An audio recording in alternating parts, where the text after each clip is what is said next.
Now, Rex Tillerson fired from his Secretary of State post by Twitter, and he actually didn't talk to the president until hours after Mr. Trump announced he was out. The outgoing Secretary of State addressed the media this afternoon. CBS 4's Weijia Jiang is live tonight in Washington with more on what Tillerson had to say. Weijia.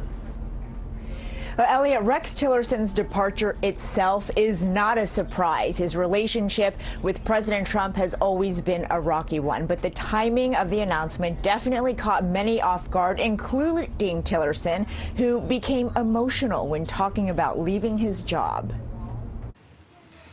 Rex Tillerson said President Trump called him hours after he'd been fired as Secretary of State. What is most important is to ensure an orderly and smooth transition during a time that the country continues to face significant policy and national security challenges. Departing the White House Tuesday, the president called Tillerson a good man, but said they didn't always see eye to eye. We disagreed on things. When you look at the Iran deal, I think it's terrible. I guess he thought it was okay.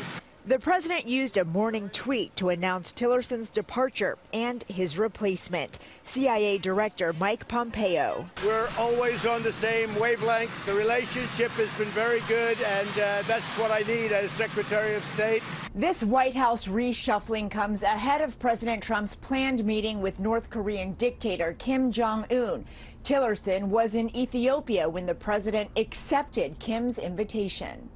Pompeo still needs Senate confirmation to start his new job. Republicans are eager to move that process along. Pompeo seems like someone who also has a distinguished background. I just need to get to know him. Democrats are concerned Pompeo may be too partisan and the consequences of Tillerson's sudden departure. This creates instability in the world. It creates a more dangerous situation for the United States. President Trump says he's nominating Pompeo's deputy, Gina Haspel, for the top job at the CIA.